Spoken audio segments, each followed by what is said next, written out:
Hey everybody, it's showersboy, and I will be reviewing the Amazing Spider-Man. I'm just kidding. And, before I get started, let me just say, I watched a few reviews on this. A lot of people didn't like it. And I'm talking about, like, names that people probably more than likely know.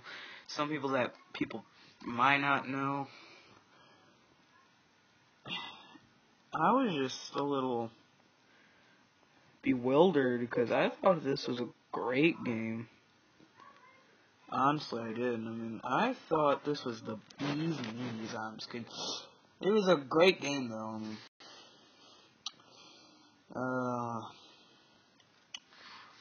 People said it was terrible because of the amount of glitches, the repetitiveness, how easy it was,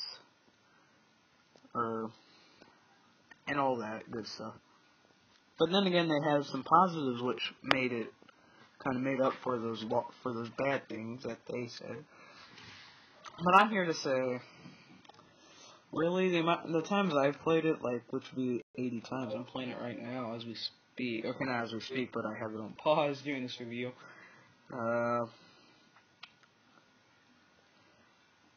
And I can say, not as many glitches as people would think. Really, I mean, there's not many glitches. I mean, there's pop-ins, but not really glitches. So anyway, enough about that. I really like this game. From the amount of costumes you can collect, from the web swing in New York, Manhattan, and going around saving people, saving the day, and do what a Spider-Man can, or does. Now, the story of this is basically an epilogue to the Amazing Spider-Man movie. So, if you have not seen the Amazing Spider-Man movie, if you want to see it and don't want to hear any spoilers, I guess you might want to leave now. Otherwise, if you've seen it or you haven't seen it but really don't care about spoilers, I guess you can stay. I guess you can. Really, you can. I don't care, really. Yeah. So, after Spider-Man put the Lizard, or Dr. Connors, as we're technically, into prison, everything was going fine. Until one fateful day, Gwen took Peter to Oscorp after hours, and there's cross species, and Gwen's saying that they're probably continuing Connor's work, which she's not very happy about. Or Connor's work. Did I say Oscorp or Osborne? I said Connor's, I believe. And then you see a few, like the Rhino, the Vermin, Scorpion, just off the top of my head.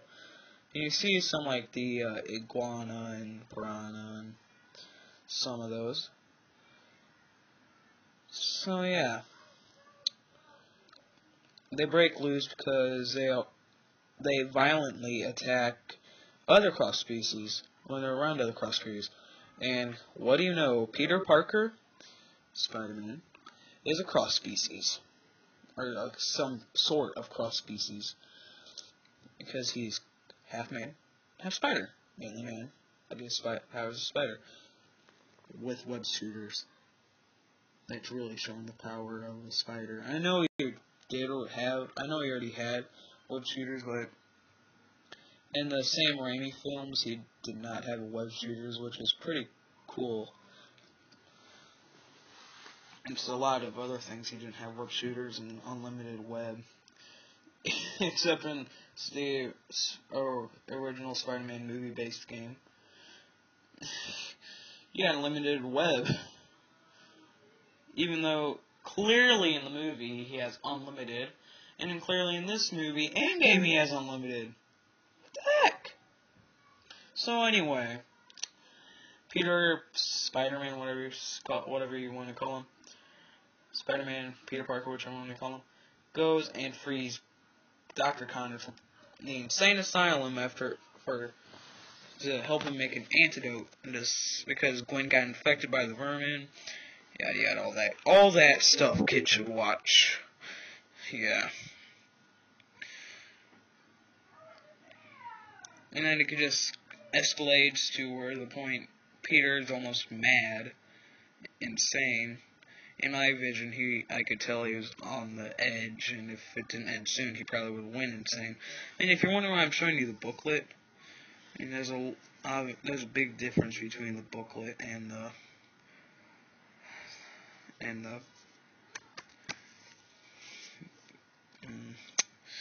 case.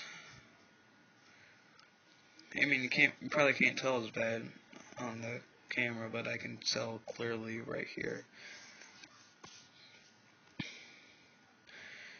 So yeah, and then he basically goes mad, or not basically, he was on the edge. In my eyes, I could kind of see it, he would come back to Stan's apartment, not Stan Lee's apartment, even though I think he was actually based off Stan Lee.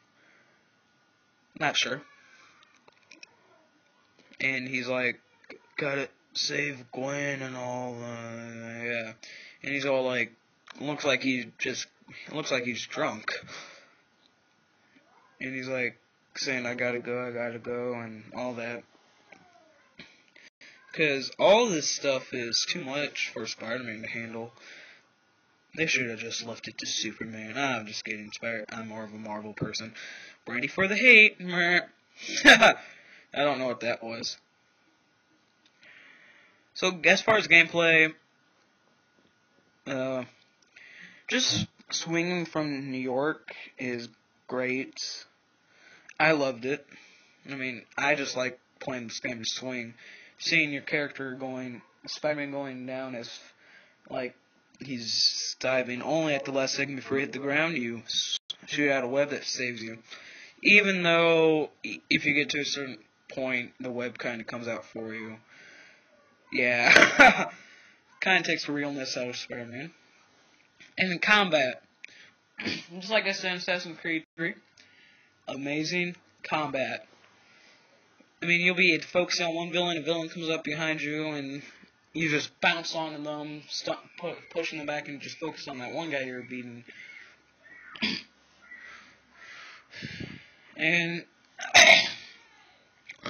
while we're on the topic of villains, what better thing to do than go to bosses? Yay! The bosses consist of Rhino, Scorpion, Vermin, Iguana, I believe, that iguana, a piranha, they're all cross species, by the way, and last but not least, the lizard, and all these robots that Alistair Smythe puts you against. Yeah, first one's the SO1, which is a giant spider that can go underground and all that fun stuff that Spider-Man can't do. The other one is SO2, which is a giant snake with Dr. Octopus arms. Literally, when you fight that thing, it's coming at you like Dr. Octopus, even though it's like 50 feet tall. And then you got the SO3, which is just basically a giant scorpion, I think. It kind of reminds me of Metagross, a Pokemon named Metagross. It is either Turtle, Scorpion, or Metagross. Pokemon and Xbox. Only if Nintendo. So, yeah. And then from the costumes, there's a bunch you can unlock. Some cost money, meaning it's a DLC. You get Rhino's Challenge or Rampage or something like that, and you get the classic Spider-Man suit, meaning the Sam Raimi movies, Raimi, whatever his last name is, movies costume, so you get the Tobey Maguire costume. And then there's another one, the Lizard Rampage pack, I believe. I believe you get the Vigilante Spider-Man costume, where it's Spider-Man in like a coat or overcoat or something like that. I haven't done my research on that. So, on a 10-star basis, this is, in my eyes, 9.7 out of 10. Yeah, it has its minor issues. A lot of people give this like a 6, 7. I'm like, that's not right. So until tomorrow, I will see you guys later. Yeah, I need to work on my laugh.